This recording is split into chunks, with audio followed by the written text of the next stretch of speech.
So let's do a very simple fitness or nutrition calculation, which is going to be very beneficial to you, regardless of your fitness goals this year. Whether you try gain weight, you try maintain your weight, or you try cut or lose weight, regardless of your goals, this calculation I'll come to show you in regards to your nutrition is the best thing for you in 2026. So stick with me, and at the end of the video I have a surprise for you, so do all to follow the calculations. If it's moving too fast, slow it down, and at the end of the video there's a surprise for you, so stay with me. Alright, so we're going to be working with a scale. Okay, a scale of figures from 12 to 17, where we have 13, we have 14, we have 15, and we have 16. What do these figures mean? The extreme left, or the values on the left, basically is for whoever is trying to cut or lose weight. The mid figures is for whoever is trying to maintain. Okay, and 16, 17 is basically for who is trying to gain. This is what we are going to be working with. So the main thing you go do is to check your current weight on the scale. Most of the weighing scales will give you your weight in kg. Okay, when I check for mine, it's 85, so we're going to use my weight, which is 85 kg. 85 kg, and I'm going to convert this 85 kg into LBS. Just input it into Google and it's going to convert it for you. So whatever you get in kg, mine is 187 pounds or LBS. Okay, so this is the actual value we are going to use for the calculation.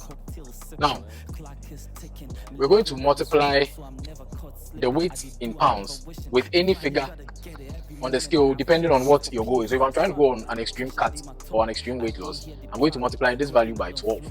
If I'm trying to be on an extreme gain or weight gain, it's going to be this value times 17. And if I'm trying to maintain, this value times either 14 or 15. So let's say I'm trying to be on a cut this year, it's going to be 187 times 12, and it's going to give me 2244 calories. So this value basically represents the total number of calories that I'll be expected to consume in a day if I'm trying to be on a cut. Okay, now we have to know that though this is the total number of calories, there are three things that make up the total number of calories. Okay, we have our three main macros. We have protein, we have carbs, and we have fats. So the whole idea of the calculation is to know what percentage of protein, what percentage of carbs, and what percentage of fat make up this daily total number of calories that I have to consume. We are going to allocate 40% to protein, 40% to carbs, and 20% to fats, making up 100%. Now, to get the number of calories of protein that make up this total number of calories, it's going to be the 2244 times 40 times 40%, which is 0.4, and that is going to give us 898 calories.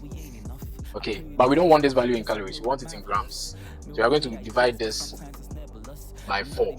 4 is basically the water constant of protein, which is the value you divide it by in order to give you the value in grams, because it's 4 for protein, 4 for carbs, and 9 for fats. So 898 divided by 4 is basically going to give you 224 grams. So which basically means you need 224 grams of protein every day in order to be on a cut. That is if you are going by this total number of calories. It's 40% for protein, 40% for carbs. So basically, you're basically going to do the same calculation for protein, since we are doing 40%, 40%, and the water constant for protein is the same as carbs, which is 4. So it's the same 224 grams. Now fats.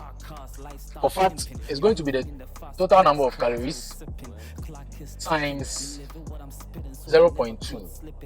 Since we are doing 20% for fat, 0.2 is going to give us 449 calories. And dividing this time around, we are not dividing by 4, but we are dividing by 9. That's water constant for fat is 9, which will give us 50 grams. So 50 grams of fat, 224 grams of carbs, 224 grams of protein, and that will make up the total number of calories that we need for a day. All this calculation, I don't mind asking yourself, Esson was the same. Yes, Esson was the same. Because you are a Ghanaian, and all these calculations, when you are eating, you don't put them into consideration. That is probably one of the reasons why you are not reaching your goals, or you've not reached your goals in so long. Now, So the surprise I was mentioning, how do you interpret these values, all these grams we have here, into your daily life to be able to know that, okay, I'm a Ghanaian, I'm waking up in the morning, my breakfast, cocoa, kosi, my lunch, wache, gobe, and all of that. How do I interpret, or how do I translate all these figures and calculation to be able to know how much of calories I have to consume in order to get this value at the end of the day? That is where the surprise comes in. I want you to hit the link in my bio, and I'm going to give you a cheat sheet, a macros cheat sheet that is going to help you as a Ghanaian to be able to identify and have an idea of how much of calories of every food. That is when you take a plate of gobe, when you take a plate of bangkun, when you take a plate of rice, or whatever you eat as a Ghanaian in a regular day. It's going to give you an idea, so that at the end of the day, when you finish with this calculation, you can be able to tell, say, okay, in the morning I ate this, in the afternoon I ate this, in the evening I ate this. And when I calculate all of these, I'm reaching my macros, and at the end of the day, I'm hitting this total amount of calories. And once you go on that tangent for about a week or two, you are definitely going to meet your goals, whether you are trying to gain, whether you are trying to lose, or you are trying to maintain. So hit the link in my bio. It's going to take you to that macros cheat sheet. As always, this TFC. Let's train forward and conquer together.